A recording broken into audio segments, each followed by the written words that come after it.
I would like to shout out Jen Rummy on Twitter for tagging me in this story.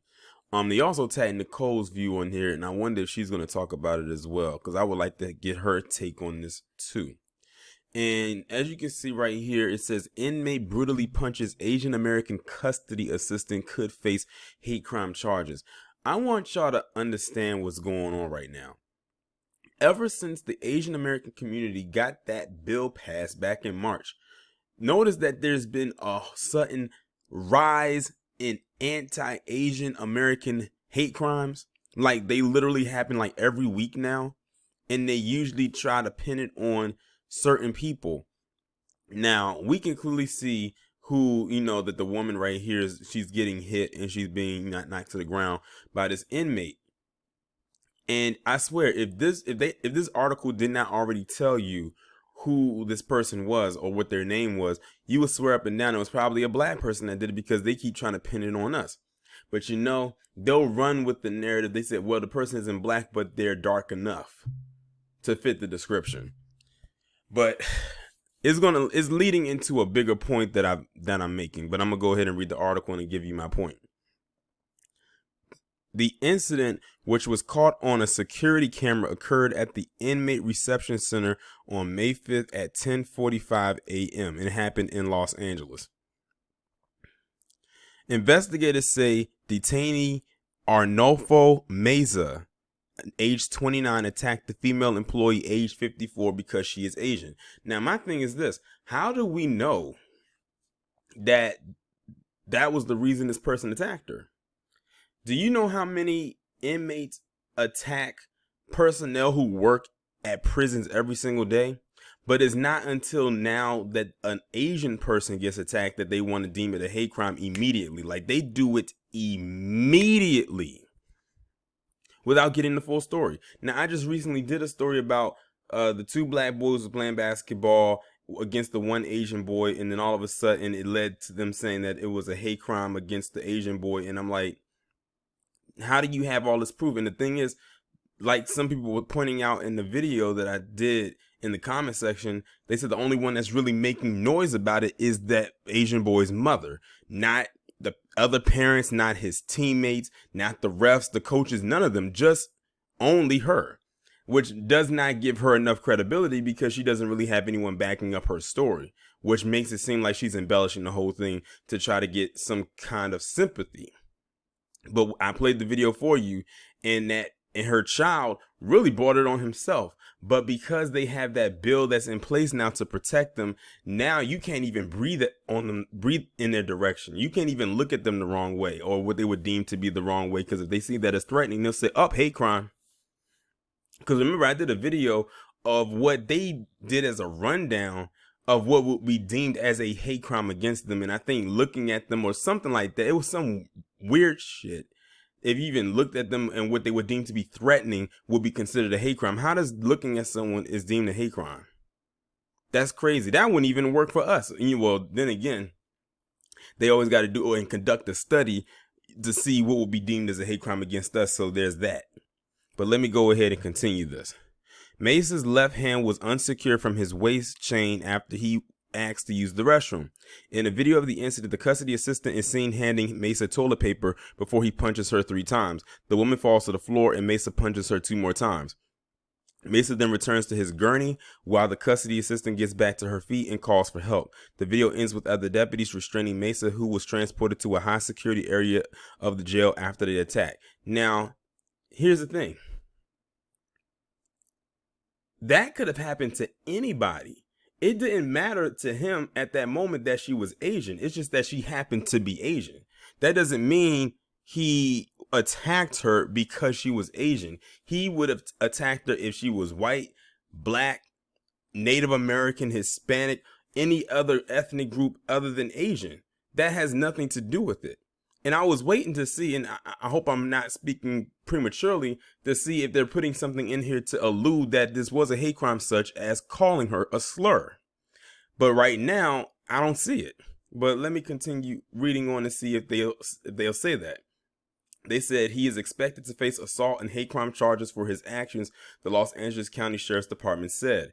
Jail records show he is being held at the Twin Towers Correctional Facility in lieu of a $105,000 bail, according to the Los Angeles Times. The reason behind his incarceration is unclear. The custody assistant, who was in stable condition, was taken to a hospital after sustaining injuries to her head and face. The deputy's commitment to duty and willingness to make sacrifices, sometimes the ultimate sacrifice, are in keeping with the highest traditions of the department, Sheriff Alex Villanueva shared on Twitter. This attack comes as violence against the Asian American continue to rise. Last week, the National Coalition Stop AAPI Hate said it received 6,603 anti-Asian incident reports from March 19, 2020 to March 31st, 2020. And 2,808 of those reports were submitted on March 2021 alone. And how ironic that that these so-called Asian hate crimes started right before or the beginning of the pandemic and right through over a year, but leading into them passing that bill for them. Timing. I always, question timing. In Los Angeles, anti-Asian hate crimes increased by 80% in the first quarter of 2021 compared to the same period last year, according to the Center for the Study of Hate and Extremism at Cal State in San Bernardino. Of the most populous U.S. cities, New York saw the greatest increase at 223%. Look, do y'all notice how they're keeping tabs and percentages, which could also be overinflated?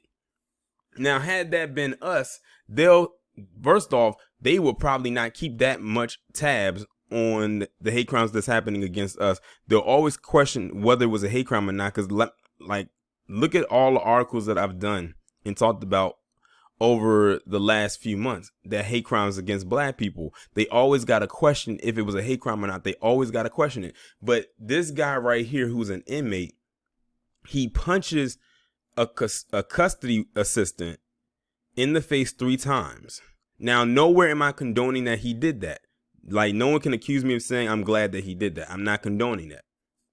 But like I said, he punches her 3 times, knocks her to the ground. Nowhere in this article does it state that he calls her a slur. If he called her a slur, then I would say yes, then that was a hate crime. But he didn't, or at least that's not what has not been reported. And they automatically call it a hate crime because she's Asian. She wasn't called a slur by him. And like I said, this could have happened to any other group, not just her. It's just that she just happened to be Asian. She was there and within arm's reach. And that's what he did. Now, my thing is this. If this was a black custody assistant that he had did this to, would they have been quick to call this a hate crime? No, they would not have called it a hate crime, because unless he called her a slur, it would not have been a reason to label it as a hate crime. It would just been aggravated assault, which is the proper crime that should be here. But they escalated it to a hate crime because they know if they can get you on hate crime charges, that's more time rather than aggravated assault. You'll get time, but not that much time. And I said in my Twitter post that, let me see if I can go back here and find it, because I want to make sure that I have this correct. I said, I want y'all to know what's going on. Every single time now an Asian gets attacked, quote unquote, even if they provoke it, it's because they were Asian, not because they started it. And they always say the person was attacked because they were Asian without even knowing the whole story. So I said that in my other previous videos that I talked about this over the last couple of months. Even if they provoke an attack, which they most likely will do in high numbers now, so they can get the hate crime charge against you just for defending yourself, they're going to do that a lot. That's why a lot of black people say try to stay away from them as much as possible. Not because, they don't want you to shop with them or anything like that, but it's a combination of that because of the propaganda they put out against us, but also to spare and save yourself, because they're going to use that against you and it's not going to go in your favor. Because they have that bill now to protect them. That was the nail in the coffin for them. Now they have the ultimate protection. Whenever you can get a bill like that to protect you, you have invincibility. We as black people don't have that. We have yet to get that kind of protection. And who knows if we'll actually get it. Now, this person who attacked her is, based on the name, it sounds like they're Hispanic. And you know they like to lump quote unquote brown people with us, but only when they can use it against us. And this is a perfect example of that. Now, when they can use it in their benefit, then that's when they'll claim them. That's why a lot of people in the black community don't fall for that black and brown unity crap, because of situations such as this. They fall right in the middle where they could either be used for us or against us, and a lot of times it's used against us as a double-edged sword. Against us if they're on their side, and against us if they need to push a propaganda. So it's like, what's the point?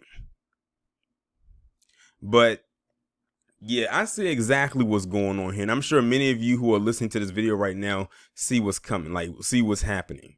That's why they say try to keep your distance from a lot of Asians, because you don't know which ones you can really trust now.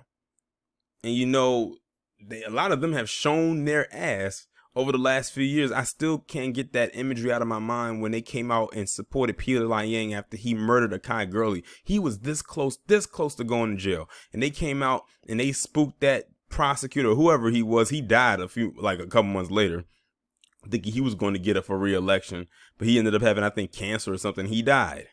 I said, you could have gone to your grave doing one of the most honorable things, but you acted like a punk and decided to let that murderer walk after murdering that black man in that stairwell for no reason. But when the Asian American community came out in droves and said it was an accident and he was innocent, that's when everybody who was black should have seen at that point. You know, because everyone wasn't around for Latasha Harlins. They heard about it, but a lot of people weren't there. But those who were there for the Akai Gurley situation, which was probably not even it might have been a little over 10 years now. That's amazing how time flies by so fast. I can't remember exactly what year it was, but it was a while ago. That was when y'all should have seen it for what it was. Or just look on YouTube and see all the incidents where black women get attacked in them hair stores, which is why we keep telling them to stay out of there. But I just wanted to bring this story to y'all attention and just give my take on what I actually see unfolding. And this is only the beginning. They're going to ramp this up. And someone else I was talking to on Twitter made a good point. They're going to run this into the ground, meaning they're going to really overdo it. You know, oh, they did this to me. They said this about me. It's not a slur, but they said they don't like me. Hate crime. They told me to shut the fuck up. Hate crime. They looked at me the wrong way. Hate crime. They critiqued my clothing. Hate crime. They didn't call him a slur. They didn't tell him to go back to your country of origin. They didn't tell you to drop dead or nothing like that. They didn't make no threats against you. They just said an opinion about you that could have been the equivalent of a roast, and now it's a hate crime. Or you could have provoked a fight and the person defending himself, and then all of a sudden now it's considered a hate crime. So, like I said, that bill is protecting them flawlessly. It's like ironclad at this point. But y'all let me know what y'all think about this down in the comments, and I'll talk to you in the next one.